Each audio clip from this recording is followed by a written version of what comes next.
Good morning, everyone. So, today we are starting chapter 7, part B, ionic equilibrium. Okay. So, do you have any idea about the ionic equilibrium? कि ionic equilibrium क्या है? या do you know what is ions? Ions क्या है? आप छोटी classes से पढ़ते आ रहे हैं ions क्या है? अच्छा, एक बात बताना. जनरली आपने देखा होगा कोई केमिकल रिएक्शन हो रही है, ठीक है. तो कोई भी केमिकल रिएक्शन है एक बहुत इंपॉर्टेंट रोल प्ले करती है केमिस्ट्री में. जैसे आपने देखा होगा sodium chloride does not conduct electricity in the solid state. However when it dissolve in water it become a good conductor of electricity, है ना. जैसे हम जब सोडियम क्लोराइड सॉलिड स्टेट में लेते हैं तो इलेक्ट्रिसिटी कंडक्ट नहीं करता है, लेकिन जैसे इसको वाटर में डिजोल्व कर देते हैं वो बन जाता है इलेक्ट्रिसिटी का गुड कंडक्टर, ठीक है. तो ऐसा क्यों हुआ? तो फिर साइंटिस्ट माइकल फेराडे ने कुछ सब्सटेंस को क्लासिफाइड किया एज अ इलेक्ट्रोलाइट और एज अ नॉन इलेक्ट्रोलाइट्स. तो हम लोग पढ़ेंगे इलेक्ट्रोलाइट्स क्या है, नॉन इलेक्ट्रोलाइट्स क्या है. तो those substance which conduct electricity in their molten state और in the form of their aqueous solution are called electrolytes. ऐसे सब्सटेंस जो मोल्टन स्टेट में और एक्वस स्टेट में इलेक्ट्रिसिटी कंडक्ट कर सके उनको इलेक्ट्रोलाइट्स कहते हैं.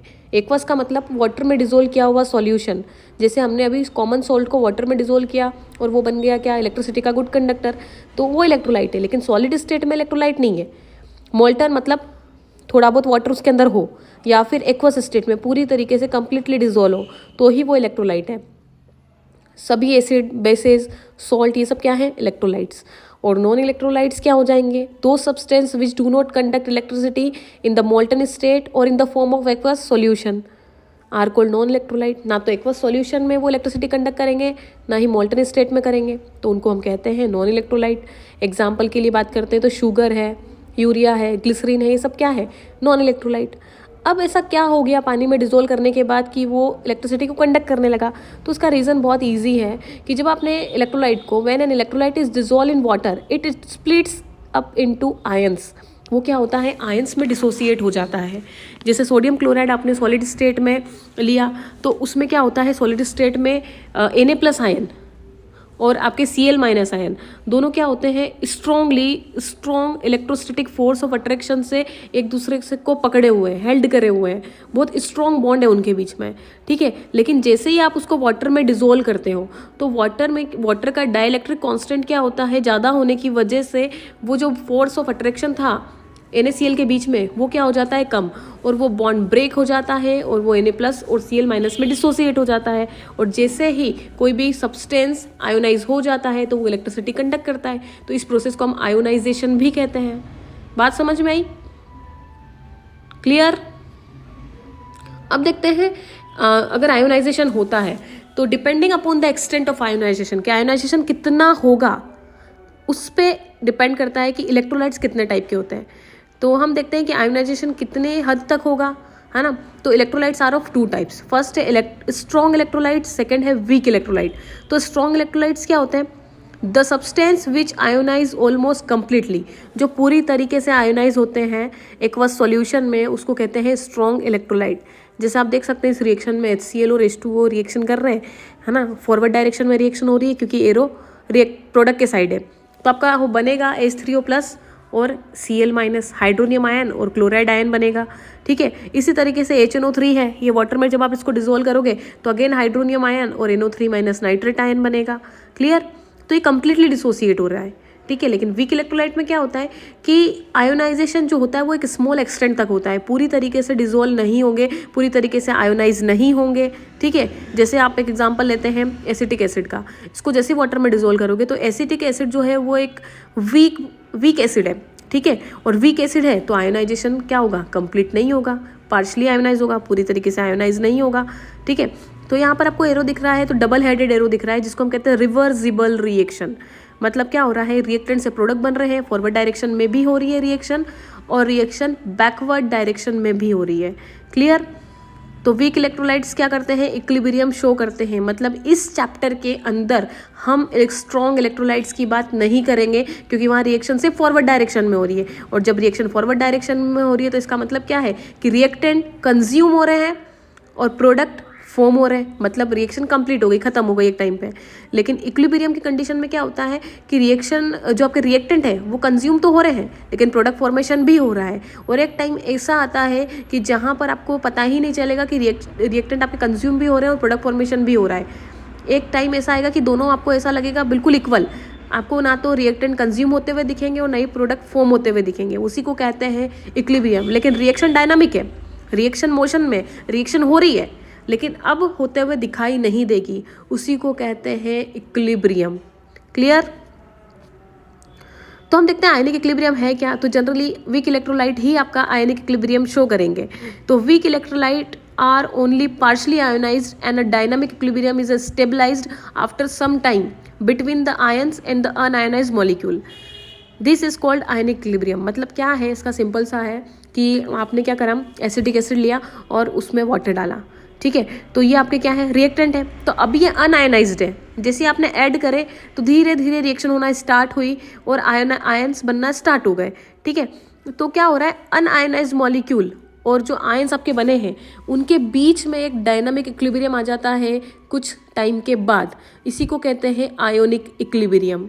ठीक है, किसके बीच में बनता है, अनआयनाइज्ड मॉलिक्यूल और आयंस के बीच में, वो भी किसके, वीक इलेक्ट्रोलाइट्स के, उसी को कहते हैं आयोनिक इक्विलिब्रियम। मतलब ना तो आपको अब एसिटिक एसिड आयोनाइज होते हुए दिखेगा और ना ही आपके जो आयंस हैं वो और बनते हुए आपको दिखेंगे। ठीक है, ये होता है आपका आयनिक इक्विलिब्रियम। मतलब हो रहा है, प्रोसेस हो रही है लेकिन दिखाई नहीं देगी, आपको लगेगा कि अब खत्म हो गई रिएक्शन, स्टेबल हो गई, वो होता है आपका आयनिक इक्विलिब्रियम। क्लियर? अब इस चैप्टर का मोस्ट इंपॉर्टेंट टॉपिक है एसिड एंड बेसिस। ठीक है, तो आपका फर्स्ट कंसेप्ट है Arrhenius concept of acid and base. ठीक है, ये साइंटिस्ट का नाम है अरेनियस। ठीक है, इन्होंने एक थ्योरी दी थी एसिड बेस की, इन्हीं के नेम पे इस थ्योरी को नाम दे दिया Arrhenius concept of acid and base. आप छोटी क्लासेस में थे तब आपने पढ़ा होगा कि acid are sour in taste, bases are bitter in taste, है ना। एसिड क्या करता है, ब्लू लिटमस को रेड लिटमस में कन्वर्ट कर देता है, बेस रेड लिटमस को ब्लू में कन्वर्ट कर देता है। तो ये सब बच्चों वाले कंसेप्ट है। अब हमको पढ़ना है एक्चुअल कंसेप्ट, अरेनियस के कंसेप्ट, ब्रोंसेड लोरी के कंसेप्ट, लुइस के कंसेप्ट, तो वो हम इस चैप्टर में आगे स्टडी करेंगे।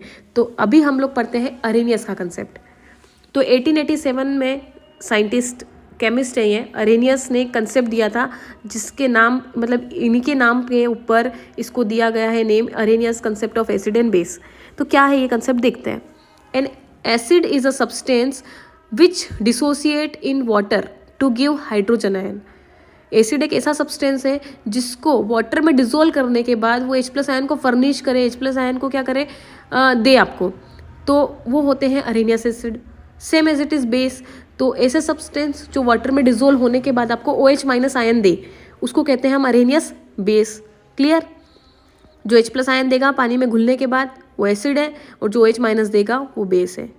ठीक है, अब क्या होता है, according to the Arrhenius the acidic property of the substance in aqueous solution are due to the presence of H+ ion. अब अरेनियस के अकॉर्डिंग एसिडिक प्रॉपर्टी क्यों है किसी भी सब्सटेंस की एक्वस सॉल्यूशन में, क्योंकि वो H+ आयन दे रहा है। और बेसिक प्रॉपर्टी क्यों है, क्योंकि वो OH- आयन दे रहा है। ठीक है, तो कुछ एग्जांपल्स, कुछ रिएक्शंस देखते हैं हम लोग। HX, एक्स मतलब आपका हेलोजन से, फ्लोरीन, क्लोरीन, ब्रोमीन, आयोडीन, कुछ भी हो सकता है।